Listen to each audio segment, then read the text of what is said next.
Glitches out. Oh, I'm live. Oh, but in order to do this, I have to make the background a little bit different. How does this auto adjust to the lights? There's a way to do this. Hold on.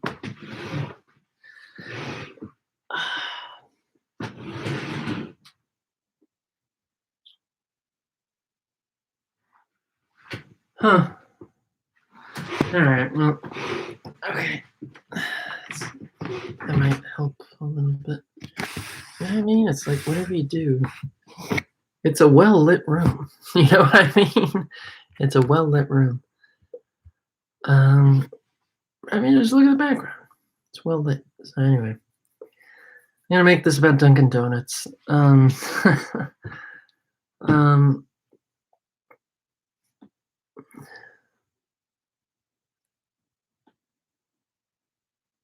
So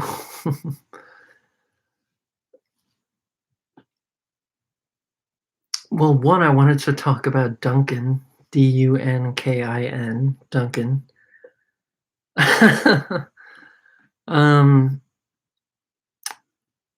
Yeah. So a slam dunk is when you're really successful, right? And I was thinking earlier how about uh, you dunk the ball in order to protect your best stuff. You go for a slam dunk to protect your best stuff. So, when would you go for a dunk in a basketball game? When trying to get a 3-point shot or maybe a layup, something sophisticated. The dunk is mechanically the least sophisticated shot, mechanically.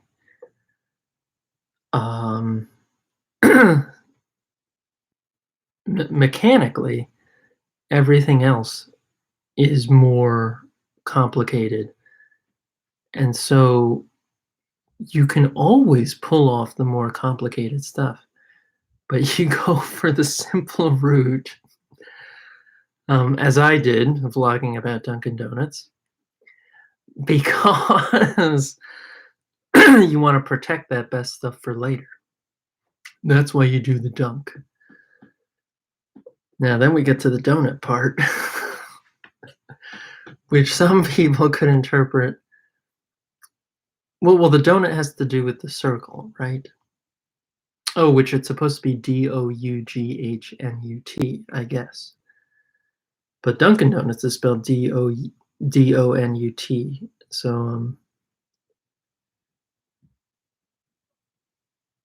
So at this point, you got to go to the encyclopedia. But Dunkin'. Why am I blogging about Dunkin' Donuts? I just went to Dunkin' Donuts. I have the receipt. No. I have the receipt,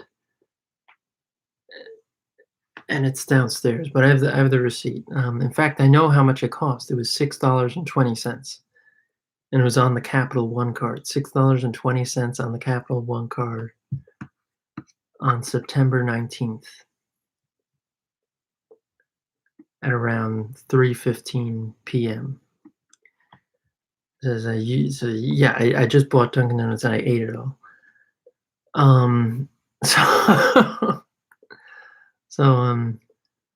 Yeah. I talked about the dunk. The donut, I didn't really elaborate on that much.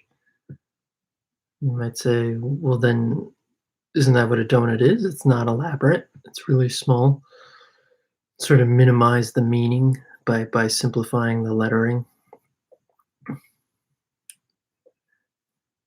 Basically, I'm not using the vlog medium as it's intended for.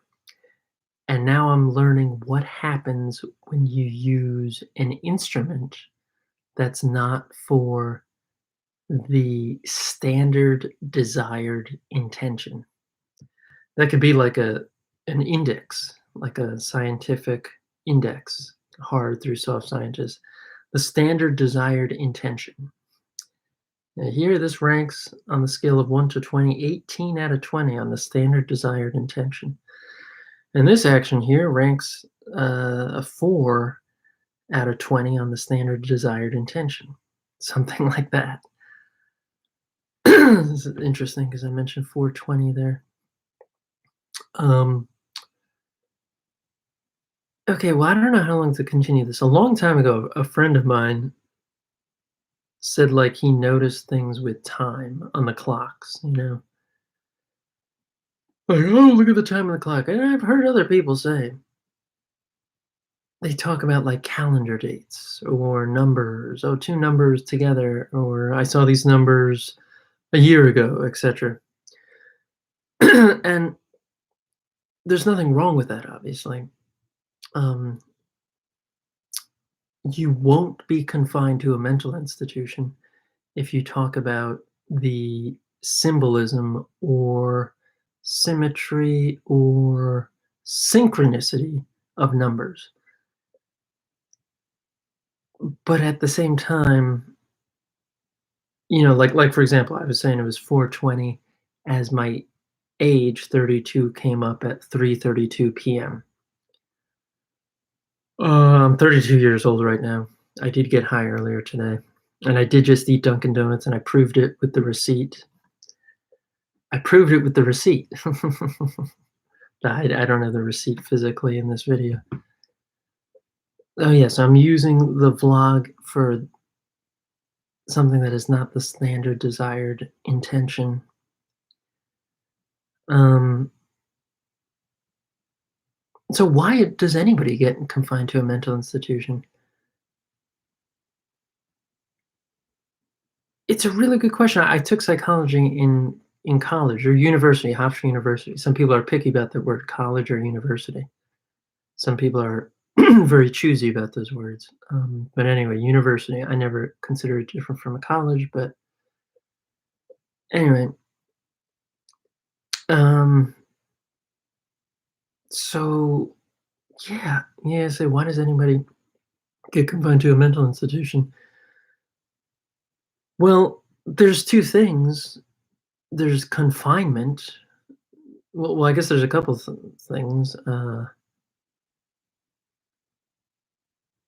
Yeah, there's confinement in and of itself, but mental institution, you'd have to be dangerous. You're a threat to society or something, and that's got to be something that's probabilistically provable. In other words, when things like that happen, if I left the toaster on or if I left the oven on, the flame was on the stove. Usually when there's danger, something happens. So, yeah, I'm trying to think if you forget to put out the fire when you go camping, or if you leave the toaster on and you go home, or you leave the dog in the car and it's a hot day and you're supposed to do that with the windows, etc. There's a reaction. Yeah. Anyway, I disagree very much with what I saw one time in a mental institution. I wasn't there long enough to come to as decisive a conclusion as I have with other topics. But I just wasn't happy with the rhetoric from with the protocols, the care, the physical care, the mechanical care of the institution itself was not overly problematic. You know, so mechanical, you think systematic, but the how to carry that out, which I think of a good analogy, was really toyed around with and simplified, and it just wasn't done the right way. But at the same time, I don't know how to bring fault or blame or a heightened sense of scrutiny with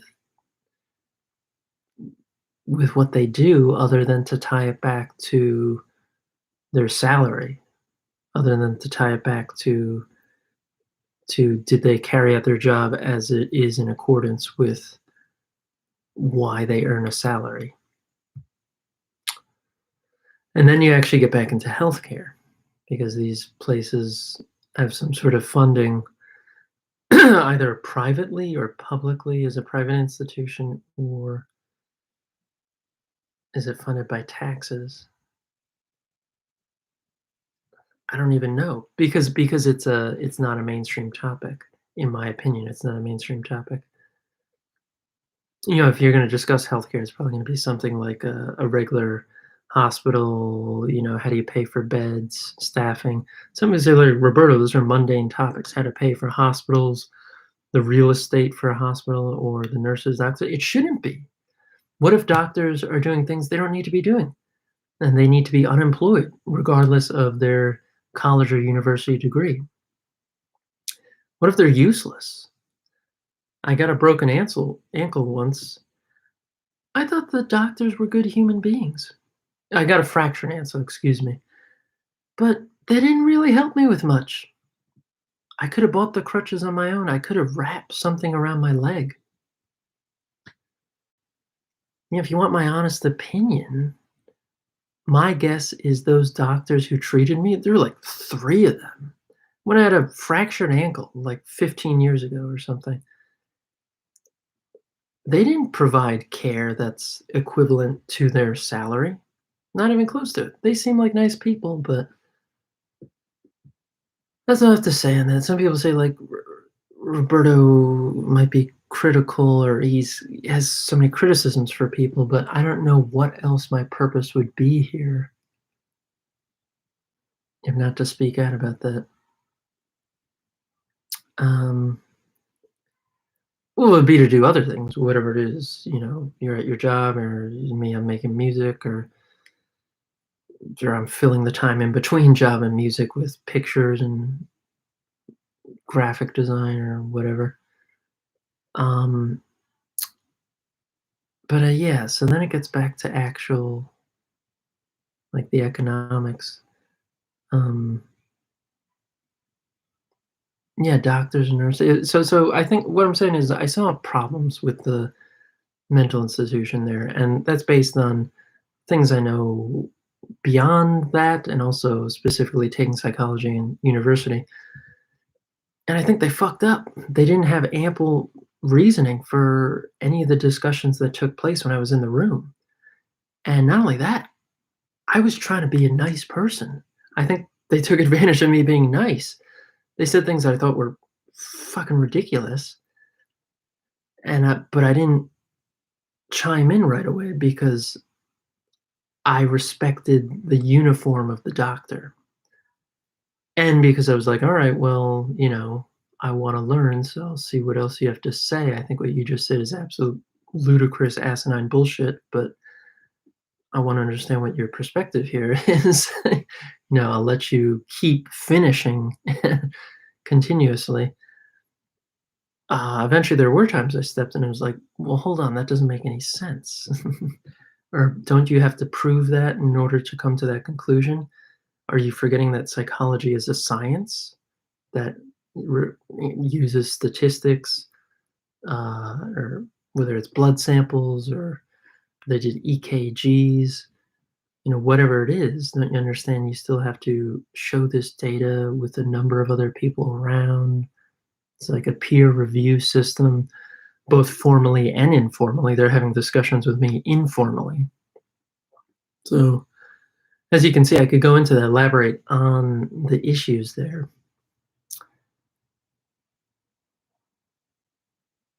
Basically, I forced myself to make this vlog about Dunkin Donuts, and vlog about Dunkin Donuts. um, because I hate getting into all the seriousness of it. Nah, I guess I'll stop there. uh, I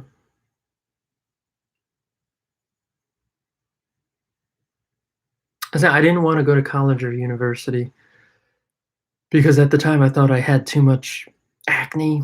asthma, bronchitis, allergies. I thought it was just out of proportion for that time period in my life. So I don't want to reveal too many details, but I didn't want to go. So if I had to go, and from my point of view at the time, got in the way of everything else I was doing, then I might as well use or tap into that body of knowledge as best as I can. So, but what I'm learning is that I think when you go up against the wall, as they do in Space Jam, that sort of hyper glitch wall, it's effervescent, but it's invisible, but it's when you go up against that wall, I think you learn that there's something effervescent about life. If you say spiritual, the community, whether in or somewhat outside the mental health community, might say, "Oh, that's a mental health problem." They're thinking about spirituality, and it could be a double-edged sword because you can argue, well, you can't talk about that unless you are definitive, unless you scientifically break it down, which is what psychology is in the first place, according to the founders. But then you'd have to get back to people like Isaac Newton or Albert Einstein or other people who would also say, like, I love math so much it's synchronous with spirituality, or someone might say, oh, I really love food and it's synchronous with spirituality. Like, I love food so much and I study it and the history, the literature, you know. Eh, mm. Yeah, I like doing random blog topics, at least as the intro, at the very least, to see where it takes me.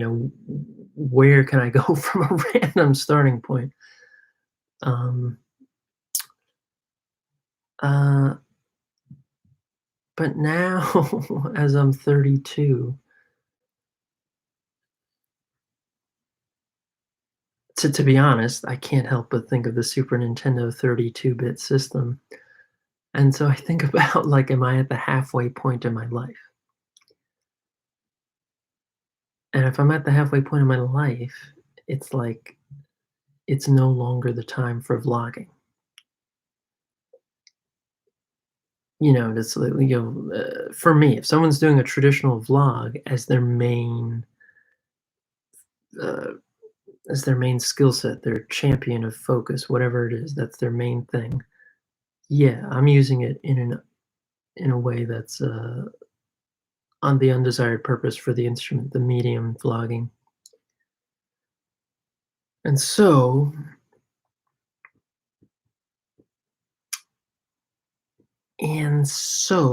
maybe I shouldn't be vlogging. I should be focusing on some other primary pursuits. But isn't that the point, that, like, there's a wall and what I'm deciding to do, it would be turn against it. So maybe the wall isn't really a brick wall, or it's a generational thing and it gets really deep. Because maybe in the past, the prior generations, the wall was a brick wall, like Pink Floyd or Super Mario. Hold on, I'm kind of thirsty. Hold on. Now, I mean, we'll see if references or tropes are carried on, but like that Space Jam movie in the trailer showed, like, like an invisible wall. Maybe that's a generational thing. Obviously people say it's the digital thing. The digital thing is pristine, clean, holographic, more like that GameCube commercial from so long ago, like a clear cube. You know, so maybe cubism will come back in style or something. Um, so if I keep going past the wall, am I helping myself? I might not be. Like, I believe I'm going past the wall now, right now, because I'm getting into vlogging, like, for a second or third time, and I know it's not the main thing, but I'm still doing it because I'm curious, what is the wall there for? But maybe that wall is different now. The wall, the whole idea of a wall, a final blockade, might actually be different than it was as defined in prior generations, a brick wall. And you might say, but there's only two people that define it that way, Pink Floyd and Super Mario. um, yeah. So it's like maybe the bricks have been removed because maybe the wall in prior generations was something that the computer or the digital realm remedied. And so because those problems have been remedied, the computer, the digital clear aesthetic is now in place of where the wall used to be. So I think this generation is going to hit a wall and they're going to interpret it as something more translucent, like a hologram. So maybe that's the final wall for you if you're in government or law enforcement, which is very abstract, kind of like a clear cube, right? As opposed to a brick wall. Hmm. Anyway, you never know where you end up with these live vlogs. If you choose to start with a random topic. I have seen some vloggers that I like and dislike, and not overly too many, but if you start with a random topic, that's good for everybody, I think. So I don't know, I guess my purpose on this earth is to criticize people, to criticize the college, government, which I don't do too much of that actually, to criticize coffee, to criticize pornography. It's right over there. To criticize the operating system, computers, technology.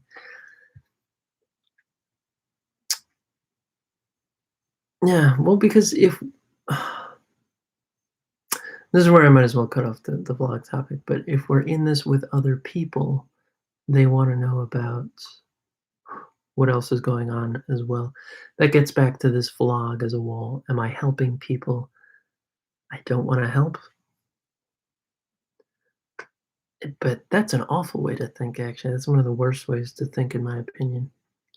Like if you made music, it's only for certain people. I disagree with that completely. It should be for anybody, whether they hate you or like you, or they're big or small, etc., whatever.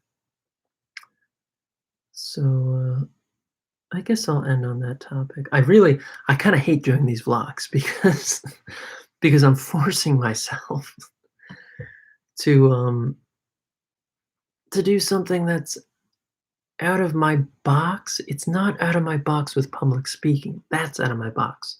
When I put on the vlog, the green dot that comes up, that's the screen. That's the green dot.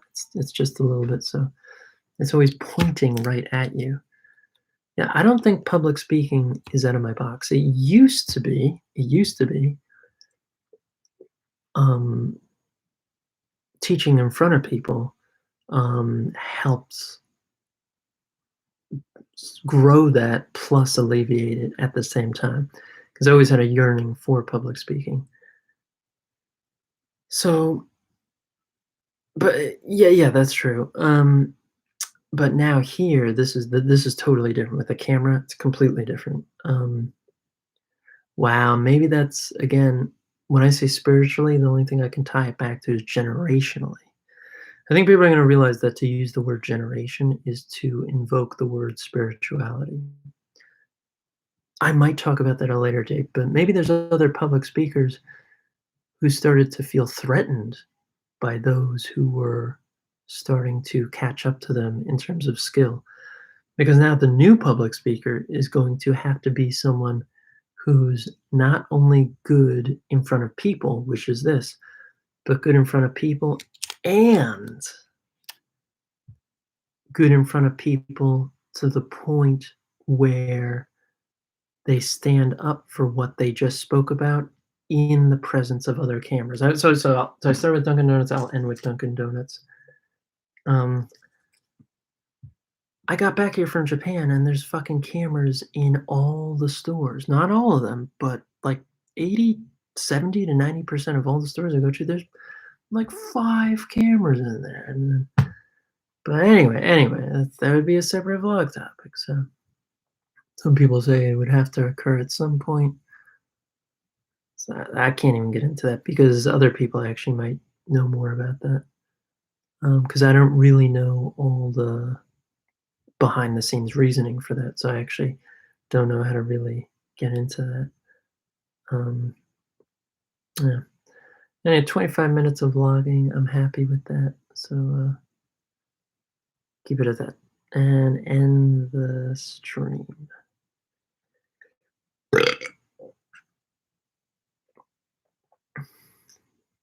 Wait, what happened to the brightness? Wait, what happened to the brightness? Hey, my name is Roberto Palace, and I approve of this message. All right.